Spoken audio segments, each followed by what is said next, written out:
En este vídeo vamos a abordar la interpretación de la beta, el cálculo y los 7 errores comunes que solemos hacer a la hora de hacer valoraciones de empresa.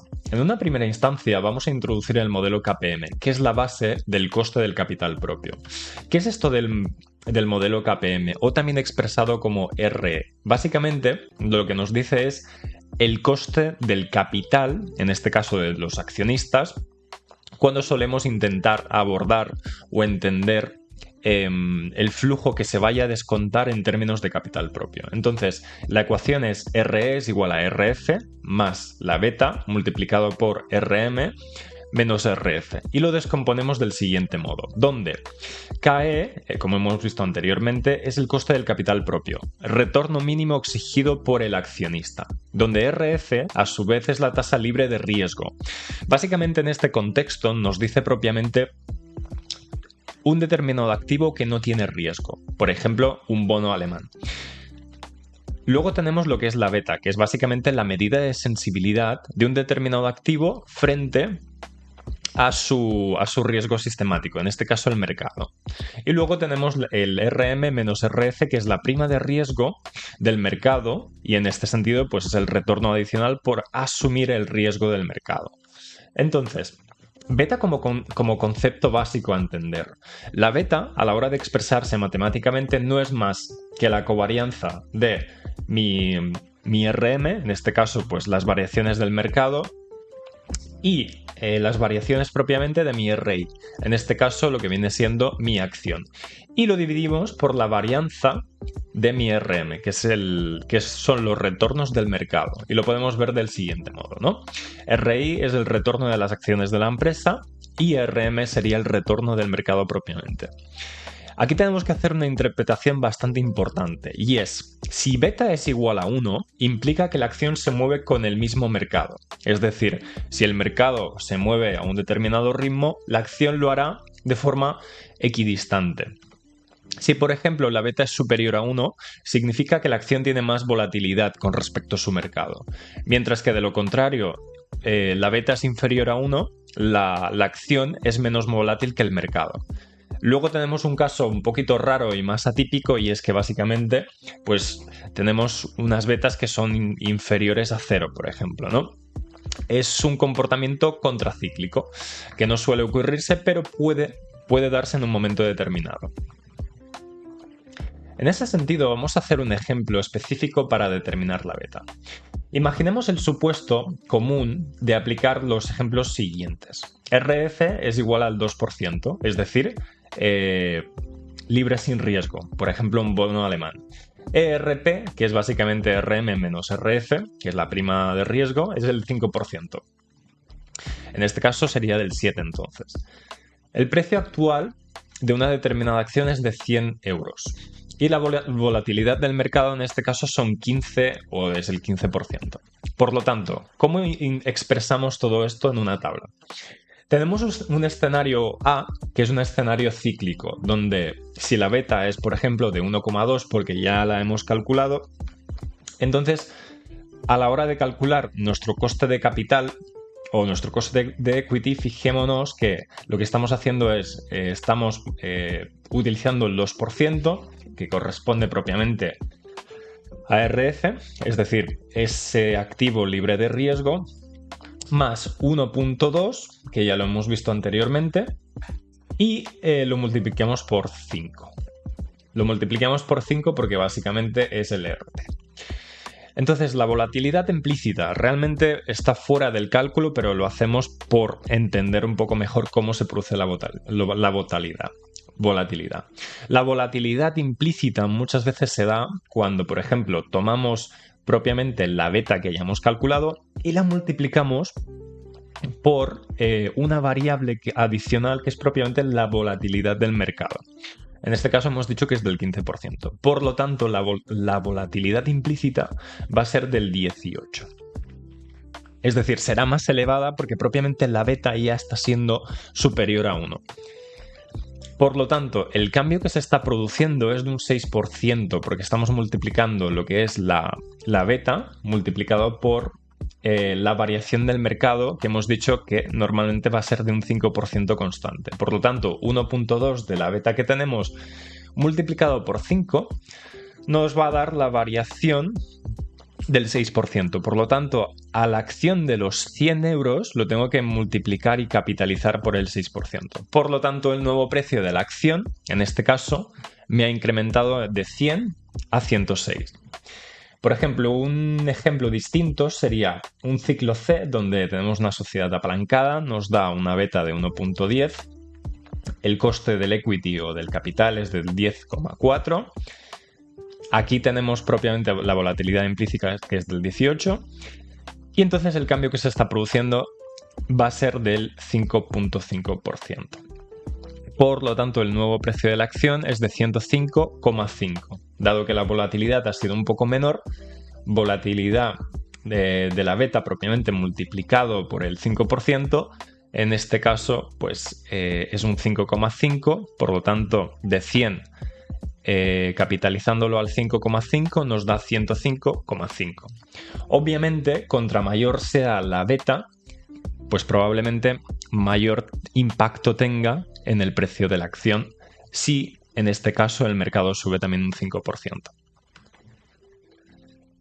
Riesgos apalancados versus riesgo desapalancado. ¿Esto qué es propiamente? El paso 1, sobre todo, y esto es muy importante, es que tenemos que apalancar y desapalancar la beta cuando hacemos valoraciones de empresa. Entonces, primero, hacemos el cálculo de la beta regresiva, que es la beta normal, que lo hemos dicho, ¿no? La covarianza de RI y RM, es decir, tanto del precio de la acción como del mercado, dividido entre la varianza de RM, que es lo que viene siendo el mercado.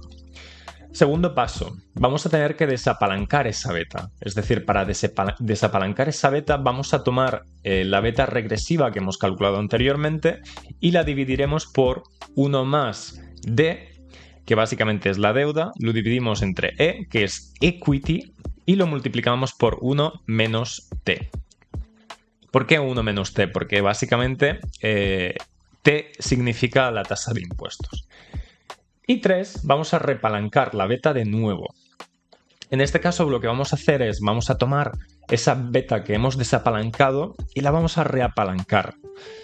Pero la vamos a reapalancar, y eso lo veremos un poquito más hacia adelante, donde D dividido entre E, que vemos aquí, por ejemplo, en la pantalla, esto lo vamos a tomar de los valores del mercado. Es decir, lo vamos a ver, por ejemplo, en secciones de Damodaran, donde nos va a decir propiamente la referencia de D partido entre E. Porque lo que queremos entender aquí es no tanto la estructura de mi deuda versus mi patrimonio o mi equity, sino la estructura de la deuda dividida entre el equity, pero basándonos en criterios del mercado. Por eso es importante que siempre se tiene que reapalancar la beta utilizando las métricas del mercado y no tanto las históricas de nuestra empresa, porque al final vamos a cometer el error de distorsionar gravemente esa beta. Entonces, vamos a hacer un ejemplo para entender esto con mayor precisión. Supongamos que la beta normal regresiva es del 0,95. La deuda es de 10, puede ser 10 millones. El equity es de 5, el tax rate, que en este caso es el impuesto del 25% de sociedades, y la D partido entre del mercado es del 0,5%. Por lo tanto, paso 1, calculamos la beta regresiva, y ya lo hemos hecho. Supongamos que es de 0,95. Paso 2, desapalancamos la beta, por lo tanto utilizamos la expresión que hemos visto anteriormente. Al realizar los cálculos obtenemos que es del 0,38. Paso 3, reapalancamos la beta de nuevo. En este caso vamos a utilizar la métrica del mercado del 0,5. Por lo tanto, al expresar esta ecuación matemática, lo que nos queda es que la beta reapalancada es de 0,5225. Esta es la beta que vamos a tener que utilizar a la hora de realizar el modelo KPM que hemos visto en la primera sección, debido a que esto está alejando propiamente, o está, mejor dicho, reajustando el riesgo sistemático. Por lo tanto, utilizando esta beta va a ser mucho más preciso a la hora de determinar el coste de capital. Entonces, errores muy comunes que solemos tener cuando calculamos la beta.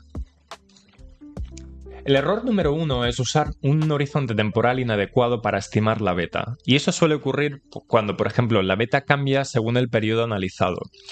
Usar series demasiado cortas generan ruido. Usar series demasiado largas mezcla realidades económicas distintas. Entonces, un error típico sería calcular la beta con el año 1 con datos semanales. Esto es un error que no debemos hacer. ¿Por qué es grave? Porque la beta se vuelve extremadamente sensible a los shocks puntuales. El ejemplo empírico durante la pandemia, por ejemplo, del 2020, empresas de Delta Airlines o Carnival Cruises mostraron betas superiores a 2 si se usaba 12 meses, pero betas de, por ejemplo, aproximadamente 1,3, si se usaban 5 años o en 5 años, esto alteraba variaciones o las valoraciones, mejor dicho, de más del 20% en transacciones reales de M&A. Entonces, imaginaros si estamos haciendo mal la beta por simplemente no tener en cuenta bien el horizonte temporal. Un segundo error muy común es, por ejemplo, no ajustar la beta por apalancamiento, que eso lo hemos visto anteriormente. Y esto me parece una de las cosas más importantes a la hora de realizar la beta. La beta observada en el mercado refleja, ¿no?, al final, la estructura de capital de la empresa. Comparar betas sin desapalancar y reapalancar lleva a conclusiones completamente erróneas. Entonces, un error típico sería usar la beta de una empresa comparable muy endeudada para valorar una empresa de poca deuda. Y un ejemplo empírico podría ser en el sector de telecomunicaciones europeas, Vodafone, Telefónica, Orange. Las diferencias de la deuda generan betas muy distintas. Entonces, en operaciones en el 2023 o en el 2024, los analistas que no lo ajustaron la beta, al final lo que hicieron fue sobrevalorar la empresa hasta un 15%. Por lo tanto, esto es crucial. Un error, por ejemplo, muy común sería usar índices de mercado que no representan el riesgo real sistemático. La beta depende del benchmark, es decir, del mercado. Un índice mal elegido distorsiona completamente la medida del riesgo. Error típico: calcular la beta de una empresa española del IBEX 35 cuando la empresa genera el 80% de los ingresos fuera de España. Entonces esto me parece muy común. Un ejemplo empírico: Grifols y Amadeus mostraron betas muy distintas frente al IBEX 35 versus frente al MSCI europeo. O sea, imaginaros. En el 2022, la diferencia de la beta llegó al 0,3 puntos, cambiando el coste de capital de más de 100. O sea, es una cuestión súper importante. Un error también muy típico, que es el error número 4, sería no corregir los eventos extraordinarios o la volatilidad transitoria. ¿Y a qué nos referimos con esto? La beta histórica incorpora shocks que no reflejan el riesgo futuro. El error típico sería, por ejemplo, incluir periodos con litigios, fraudes, crisis sectoriales o que no se repetirán de nuevo. Entonces, un ejemplo empírico: tras el escándalo de Volkswagen en el 2015, su beta se disparó temporalmente. Analistas que usaron ese periodo de valoración entre el 2016 y el 2017 inflaron el coste de capital y redujeron el valor estimado en más del 10%. Con lo cual, muy importante corregir eventos extraordinarios. Error número 5, y que también me parece crucial, sería usar betas de comparables sin verificar su comparabilidad económica. Y aquí me refiero con: la beta no es solo un número, depende del modelo de negocio, mix geográficos, ciclos sectoriales y estrategias de ingresos, por ejemplo. Error típico: usar betas de empresas del mismo sector sin analizar si tienen el mismo riesgo operativo. Y esto parece que sea obvio y no lo es tanto. Y un ejemplo empírico podría ser en el sector retail. Empresas como Zara, Inditex, H&M tienen perfiles de riesgos muy distintos, por su modelo de integración vertical. En el 2021-2023 se usaron betas de H&M para valorar Inditex y generaron errores de valoración del 10 y el 15%, con lo cual, aunque dos empresas parece que sean muy similares, no necesariamente las betas se ajustan y tienen una correlación directa. El error número 6 sería no ajustar la beta para empresas con poca liquidez y microcaps. Y con esto me refiero, las acciones con baja liquidez tienden a mostrar betas artificialmente bajas por el efecto no trading. Y esto es importante. Error típico, asumir que una beta baja implica bajo riesgo. Y aquí el ejemplo es que estudios sobre microcaps europeas mostraron betas históricas de 0,4 a 0,6, pero cuando se corrigieron por liquidez, la beta ajustada sube al 0,9 o al 1,1 puntos, por ejemplo. En operaciones de private equity, esto se ha llevado a infravalorar el coste de capital y entonces sobrepagas activos, con lo cual muy importante el considerar la liquidez de este tipo de empresas más distintas. El error número 7, en última instancia, sería no considerar que la beta cambia con el ciclo económico. Y nos referimos a que la beta no es constante, aumenta en recesiones y cae en expansiones. Por lo tanto, el error típico sería usar una beta histórica promedio sin considerar el entorno macroeconómico. Y ejemplo empírico sería, por ejemplo, durante la crisis del 2008-2009, las betas de los bancos como Citigroup o Deutsche Bank se duplicaron. Valoraciones hechas con betas precrisis subestimaron el riesgo real y llevaron errores estratégicos en ampliaciones de capital y adquisiciones. Con lo cual, es importante considerar los ciclos económicos con el fin de poder entender si esa beta pues, se puede o no se puede ajustar en función de la valoración de empresas que estemos realizando. Vamos a realizar un ejemplo de cómo calcular una beta regresiva con diferentes metodologías y hacer ejemplos empíricos de cómo calcular efectivamente las betas. Entonces, con respecto a la beta regresiva, que es la beta normal cuando no la apalancamos y tampoco la reapalancamos, por así decirlo, tenemos propiamente lo que viene siendo, esto si queréis lo podemos poner por aquí, esto lo vamos a llamar el precio de la acción y esto lo vamos a llamar el precio de mercado o el índice de mercado. Puede ser el IBEX 35, lo que queráis. Entonces, es cierto que es un ejemplo muy simplificado, pero básicamente nos dice propiamente pues cómo hemos estado abriendo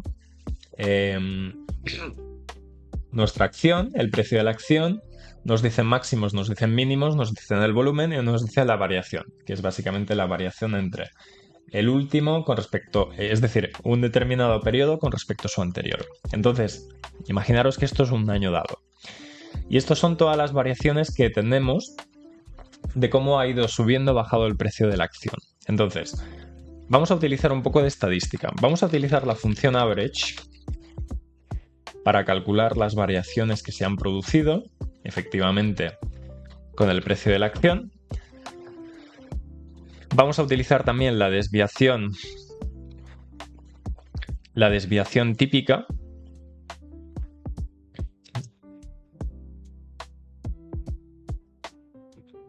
Que vamos a utilizar la función desviación típica con respecto a lo que viene siendo las variaciones que se han producido.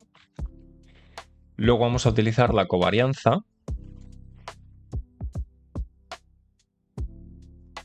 La covarianza la vamos a hacer de diferentes formas. Vamos a primero también calcular la media de las variaciones que se han producido del mercado, en este caso el IBEX 35. También utilizaré de la desviación típica que se produce aquí.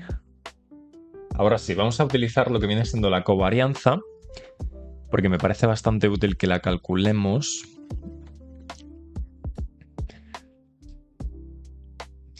Y es la covarianza,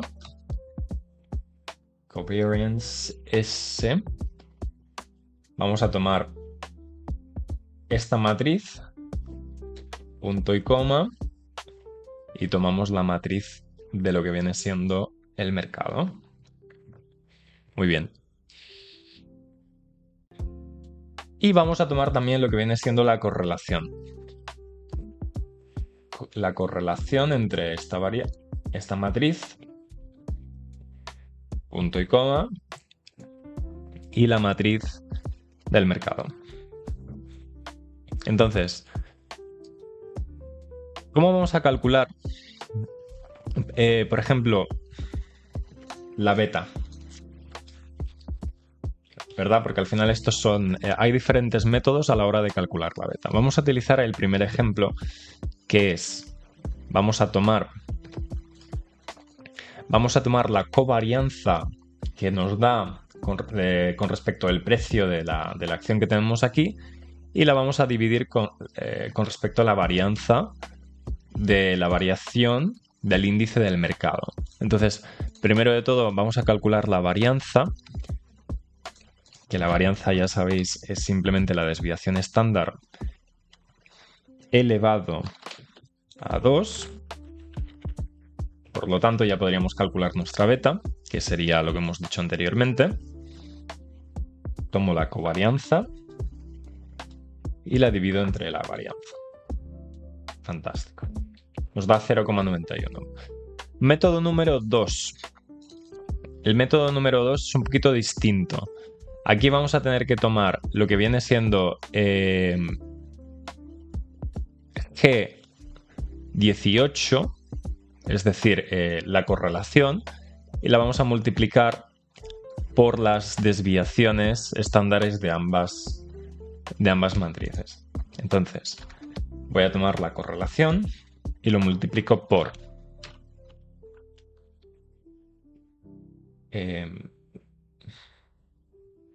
aquí lo tengo, la desviación estándar de mi acción dividido por la desviación estándar del precio del mercado. Con lo cual, fijémonos que también nos da 0,91. Y la forma más sencilla de utilizar el método 3 para calcular la beta es la pendiente, que en inglés es slope. Que básicamente tengo que tomar la variable que conozco del precio de la acción, punto y coma, con respecto a la variable que conozco del índice de mercado. Fijémonos que todo nos está dando 0,91, con lo cual hemos realizado el ejercicio correctamente. ¿Qué nos dice esto? Esta es la interpretación que hemos visto anteriormente, ¿no? Es decir, que si nos da 0,91 implica que la acción, el precio de la acción tiene mayor riesgo con respecto a su mercado, probablemente.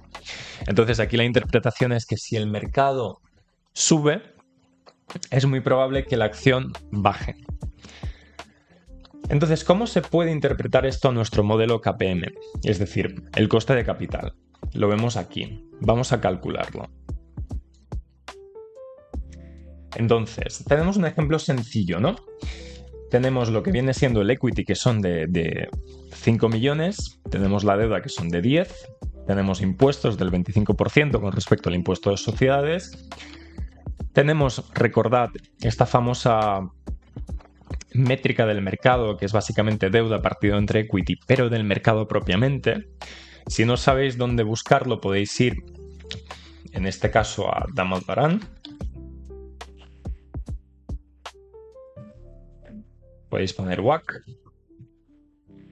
Y aquí, en su página principal, lo tenéis. Tenéis por sectores, tenéis el número de las empresas, tenéis la beta, tenéis el coste del capital o el coste del equity, tenéis la métrica que hemos visto anteriormente y tenéis pues la desviación en el stock, tenéis el coste de la deuda, tenéis el impuesto, entre otras métricas. Esto sirve para, si por ejemplo estáis valorando una empresa que es del sector de aerotransportes, pues por ejemplo ya tenéis la referencia aquí. Y es bastante fidedigna con el objeto de poder realizar valoraciones de empresa. Entonces, siguiendo con el ejemplo que estamos viendo, ¿cómo vamos a calcular todos estos valores? Vamos a dejarlo a 0 y lo calculamos. Primero de todo, la beta regresiva la hemos calculado anteriormente, que nos ha dado 0,91. Recordad, no necesariamente vais a tener que tomar valores de un solo año. Pueden ser de 5, pueden ser de 10. Va en función del contexto macroeconómico y de la empresa la cual estáis vosotros analizando. Nosotros estamos haciendo propiamente un cálculo más simplificatorio a la hora de realizar lo que viene siendo la beta. Pero a modo de ilustración, vamos a decir que nuestra beta regresiva es del 0,91. Nuestro equity es de 5 millones, nuestra deuda es de 10, tenemos los impuestos del 25. Muy bien. Paso 1. Vamos a desapalancar la beta. ¿Cómo desapalancamos la beta? Pues básicamente haciendo el siguiente cálculo. Vamos a tomar C8, que es la beta regresiva, la dividimos entre, ponemos paréntesis, 1 más C10, que en este caso es la deuda, lo dividimos entre C9, que en este caso es el equity. Bien. Cerramos paréntesis y esto lo multiplicamos por 1 menos la tasa del impuesto, que es del 25%. Cerramos paréntesis y ya lo tendríamos. 0,91. Es importante que sobre todo los paréntesis queden bien fijados, porque si esto lo dividimos entre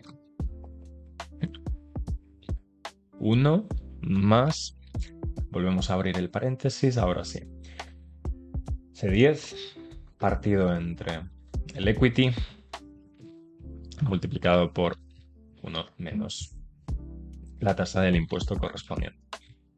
Y ahora sí nos da el 0,36. Muy bien, hemos desapalancado la beta por el efecto de la deuda. Pero ahora tenemos que reapalancarla, porque el reapalancamiento implicará que trasladaremos la beta reapalancada a nuestro modelo KPM, que será el coste de capital. Entonces, ¿cómo lo vamos a hacer esto? Para esto, vamos a utilizar la siguiente expresión matemática. Vamos a decir beta desapalancada multiplicado por, abrimos paréntesis, 1 más C12, que es propiamente la métrica que hemos visto del mercado, que es del 0,5, por, abrimos paréntesis, 1 menos el impuesto. Cerramos paréntesis y eso nos da 0,5. Por lo tanto, básicamente lo que hemos hecho, hemos reapalancado la beta, por lo tanto la hemos querido llevar a la beta regresiva. No nos ha dado 0,91 porque fijaros que al final esta ecuación es una invertida de la ecuación anterior, con lo cual si por ejemplo este número del 0,5 fuera, imagínate, fuera deuda partido entre equity, pues nos daría exactamente 0,91. Pero no es así, porque estamos utilizando métricas del mercado. Por eso cuando se hace el reapalancamiento no se vuelve a utilizar en la estructura de la deuda con respecto al equity. Eso es un error muy común que hemos visto anteriormente. Con lo cual, dicho esto, ya podríamos calcular nuestro modelo KPM, que es básicamente el coste de capital, y a su vez lo que vamos a hacer es, vamos a tomar la beta que hemos reapalancado, y con esto ya podríamos realizar la ecuación del modelo KPM, que es básicamente RF, es decir, tasa sin riesgo, más la beta reapalancada, multiplicado por la prima de riesgo, que es RM, que es decir, lo que viene siendo el retorno del mercado, menos la tasa sin riesgo.